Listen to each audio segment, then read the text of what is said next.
আসসালামু আলাইকুম সুপ্রিয় দর্শক। ভারত এবং পাকিস্তান উত্তেজনা এমন একটা পর্যায়ে এসে পৌঁছেছে, ঠিক যেখানে এসে আন্তর্জাতিক মহলের উদ্বিগ্ন হওয়ার সময় চলে এসেছে। কারণ পাকিস্তান দাবি করেছে যে তারা ভারতে মিসাইল আক্রমণ করেছে। এর অর্থ দাঁড়ালো যে এখন দুই দেশ একে অন্যের বিরুদ্ধে মিসাইল ছড়ছে। পাকিস্তান বলছে যে তারা ভারতের একটা এয়ার বেজে অ্যাটাক করেছে। কেন এয়ারবেস পাকিস্তানের লক্ষ্য?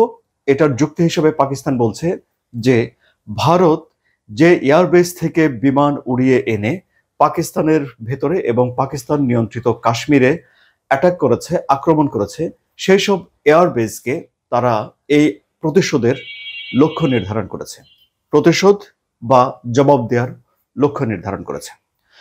ভারত যদিও এই মিসাইল আক্রমণ বিষয়ে এখনো কিছু বলেনি, সামনে হয়তো বলবে। কি বলবে সেটি জানার অপেক্ষায় আমরা থাকলাম। কিন্তু পরিস্থিতি এখন এটি দাঁড়িয়েছে যে ভারত পাকিস্তান পরস্পরকে মিসাইল দিয়ে অ্যাটাক করছে, যা কখনো আমরা দেখতে চাইনি বা বিশ্ব দেখার মতো পরিস্থিতিতে নেই বলেই আমরা ধারণা করতে পারি। পাকিস্তান এই যে অপারেশন চালাচ্ছে, এটিকে অনেক বিশ্লেষণ বলছেন যে পাকিস্তান চোখের বদলে চোখ নিচ্ছে। এই যে সামরিক অভিযান পাকিস্তান পরিচালনা করছে, এর নাম দিয়েছে পাকিস্তান বুনিয়ানুন মারসুস। বুনিয়ানুন মারসুস একটা আরবি শব্দ। এর অর্থ হলো ঐক্যবদ্ধ থাকা, সুদৃঢ় প্রাচীর বা ঐক্যবদ্ধ একটা ভবন। যে অর্থই আপনি গ্রহণ করেন না কেন, মূল বিষয় হলো যে একতাবদ্ধ থাকা। বুনিয়ানুন শব্দের অর্থ হলো ভবন বা গঠন বা অবকাঠামো, এবং মারসুস শব্দের অর্থ হলো দৃঢ়ভাবে গাঁথা। দুটো মিলে একটা দৃঢ় গাঁথনির একটা ভবন, একটা ইস্পাত কঠিন ঐক্যকে এটি বোঝানো হয়েছে। এই যে শব্দটি বুনিয়ানুন মারসুস, এটি পবিত্র আল কোরআনে রয়েছে এবং সেখানে সূরা আস-সাফে বলা হয়েছে যে নিশ্চয়ই আল্লাহ ভালোবাসেন তাদের যারা তার পথে যুদ্ধ করে এমন ভাবে এক কাতারে থাকে যেন তারা একটি দৃঢ় প্রাচীর। এই যে দৃঢ় প্রাচীর, এর আরবি শব্দ হলো বুনিয়ানুন মারসুস। 2014 সালে হামাসের আল কাশেম ব্রিগেড গাজা যুদ্ধকে বুনিয়ানুন মারসুস নামে পরিচিত করে দিয়েছিলেন। ভারত যে অভিযান পাকিস্তানে চালিয়েছে সেই অভিযানের নাম হলো সিঁদুর বাংলায়, হিন্দিতে এটিকে বলা হচ্ছে সিন্দুর এবং ইংরেজি হলো ভার্মিলন। কিন্তু আন্তর্জাতিক গণমাধ্যমগুলোতে ভার্মিলন শব্দটি ব্যবহার করা হয়নি, সেখানে হিন্দি শব্দটিকেই ইংরেজি অ্যালফাবেট দিয়ে লেখা হয়েছে সিন্দুর। এখন সিঁদুর হলো ভারতীয় নারীদের, বিশেষ করে ভারতীয়দের জীবনের একটা অপরিহার্য অংশ। যারা বিবাহিত নারী রয়েছেন তারা কপালে সিঁদুর ব্যবহার করেন, তারা যে বিবাহিত এর চিহ্ন হিসাবে। সুতরাং তারা কপালে সিঁদুর রাখেন এবং এটিকে তারা বেশ গুরুত্বপূর্ণ জ্ঞান করে থাকেন। তো এছাড়াও সিঁদুরের আরেকটি ব্যবহার আছে, সেটি হলো যে যুদ্ধে যাওয়ার সময় ভারতের যে যোদ্ধাদেরকে আগে কপালে তিলক, সিঁদুর তিলক পরিয়ে দেওয়া হতো। ভারত কেন এর নাম সিঁদুর রাখলো? কারণ হলো যে গত মাসে কাশ্মীরের পেহেলগামে বন্দুকধারীদের গুলিতে 26 জন নিরীহ পর্যটক মারা গিয়েছিলেন এবং সেখানে এক নব দম্পতি ছিল যারা হানিমুন করতে সেখানে গিয়েছিল। সে পুরুষটিকে মেরে ফেলা হয়, ফলে যে নারী সেখানে গিয়েছিলেন তার কপালের সিঁদুর মুছে গেছে।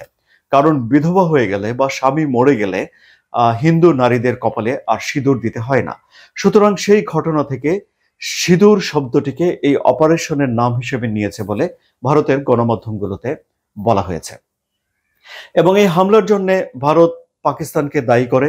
পাকিস্তান এর দায় অস্বীকার করে এবং পাকিস্তান বলে যে তারা এর জন্য দায়ী নয়, এর সঙ্গে তাদের কোনো সংশ্লিষ্টতা নেই। কিন্তু দুপক্ষের মধ্যে নানা রকম কূটনৈতিক ব্যবস্থা নেওয়ার, পাল্টাপাল্টি ব্যবস্থা নেওয়ার পর দুদেশের ভেতরের যে উত্তেজনা, সেই উত্তেজনা শেষ পর্যন্ত এখন এসে আমরা দেখতে পেলাম যে এটি মিসাইল ছড়ার মধ্যে এসে পৌঁছেছে। সামনের দিনগুলোতে তাহলে কি এই পরিস্থিতি আরো বেশি খারাপের দিকে যাবে? সেই আশঙ্কা কি রয়েছে?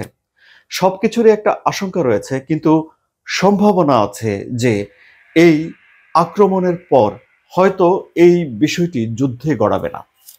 এখন আপনাদের মনে প্রশ্ন হতে পারে যে ভারত মিসাইল ছড়ছে পাকিস্তানে, পাকিস্তান মিসাইল ছড়ছে বলে দাবি করছে ভারতে, ভারতের বিখ্যাত যুদ্ধ বিমানকে পাকিস্তান কুপোকাত করে ফেলে দিচ্ছে, দুই পক্ষে লোক মারা যাচ্ছে, তাহলে কেন আমরা এই পরিস্থিতিকে যুদ্ধ বলছি না? কেন আমরা এটিকে যুদ্ধ পরিস্থিতি বলছি? সুপ্রিয় দর্শক, যুদ্ধ হলো আন্তর্জাতিক আইনের একদম শেষ দিকের বৈধ একটা বিষয়। যখন দুই পক্ষের মধ্যে কোনো সমস্যার আলোচনা বা অন্য কোনোভাবে যদি মীমাংসা করা সম্ভব না হয়, তাহলে সেখানে যুদ্ধ হতে পারে। যুদ্ধ আত্মরক্ষার জন্য হতে পারে, নিপীড়নের বিপক্ষে হতে পারে, যুদ্ধের জন্য জাতিসংঘের নিরাপত্তা পরিষদের অনুমোদন নেওয়া লাগতে পারে।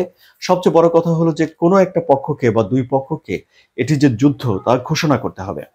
ভারত এবং পাকিস্তানের তরফ থেকে এ বিষয়ে এখনো পর্যন্ত কোনো রকম যুদ্ধ ঘোষণা করা হয়নি। ভারত কি বলছে?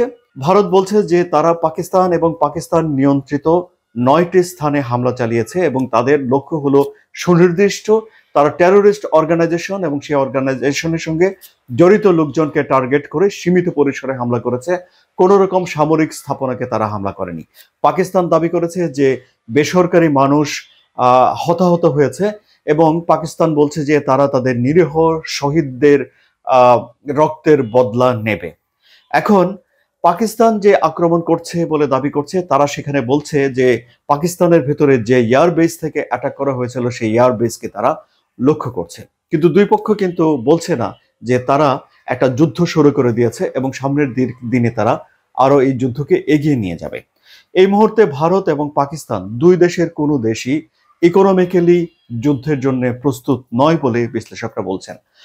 ভারত আগামী দিনে ভালোর জন্য ইউরোপীয় ইউনিয়ন যুক্তরাজ্যের সঙ্গে বাণিজ্য চুক্তি করছে, যুক্তরাষ্ট্রের সঙ্গে শুল্ক নিয়ে দেন দরবার করছে এবং এ সময়ে এসে বিশ্বের এই পঞ্চম অর্থনীতির দেশটি যদি যুদ্ধে জড়িয়ে পড়ে তাহলে তাদের অর্থনৈতিকভাবে ব্যাপক ক্ষতি হওয়ার সমূহ আশঙ্কা রয়েছে। অন্যদিকে পাকিস্তান ঋণে জর্জরিত একটা দেশ, তাদের অর্থনীতির অবস্থা ভালো নয় এবং এই যুদ্ধ যদি লেগেই যায় তাহলে সিন্ধু নদের পানির উপরে যেমনটি ভারত ঘোষণা দিয়েছে তারা কড়াকড়ি আরোপ করবে এবং পাকিস্তানের 80% কৃষি সেচ এই নদীর পানির উপরে নির্ভর করে। সুতরাং তাদের অর্থনীতি, বিদ্যুৎ উৎপাদন, নগর ব্যবস্থাপনার উপরে প্রভাব পড়বে এবং সবচেয়ে বড় কথা হলো যুদ্ধ চালিয়ে যাওয়ার জন্য যে খরচ আছে সেই খরচের যোগান দিতে গিয়ে পাকিস্তানের অর্থনীতিও সমূহ চাপে পড়ার আশঙ্কা রয়েছে। সুতরাং দুই দেশ সত্যিকার অর্থে প্রস্তুত নয়। সুপ্রিয় দর্শক, আপনি কি প্রস্তুত?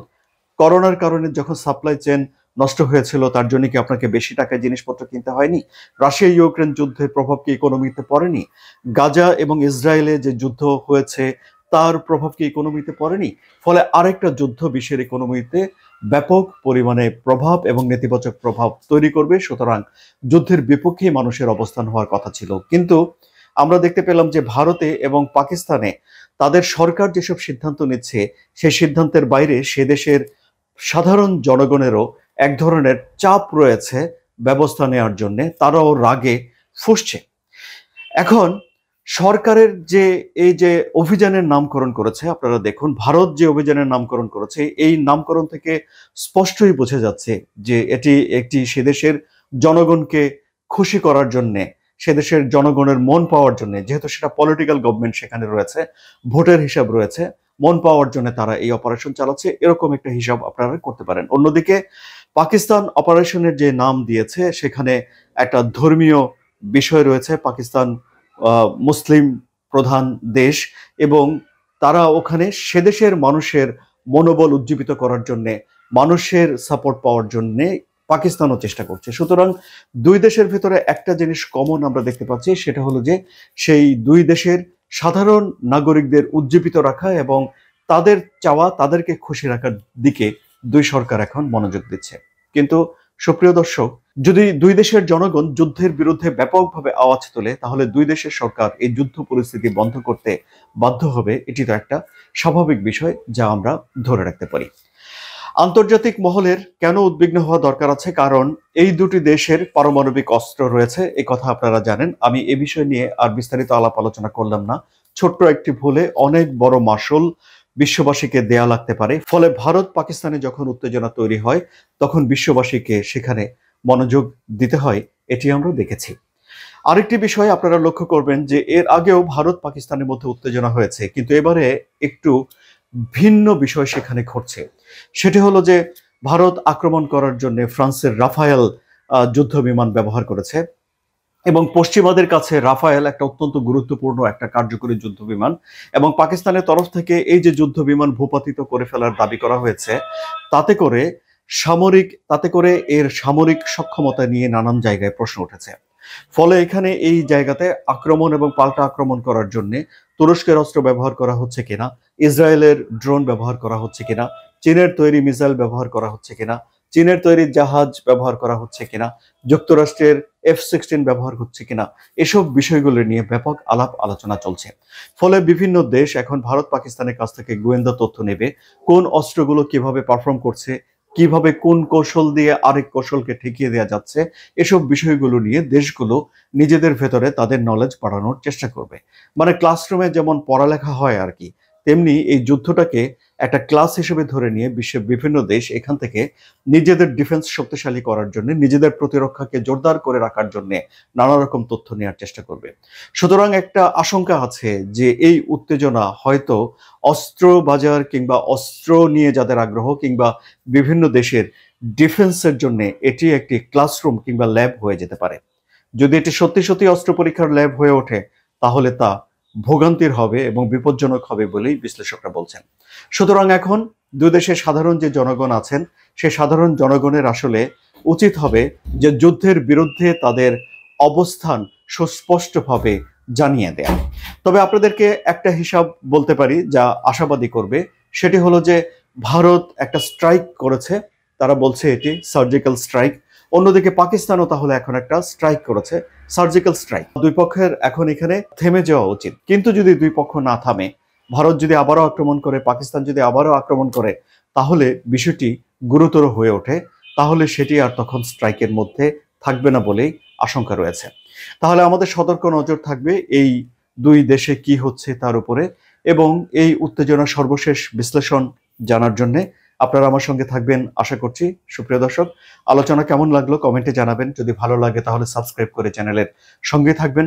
সবচেয়ে বড় কথা, ভালো থাকুন যেখানেই আপনি থাকুন না কেন।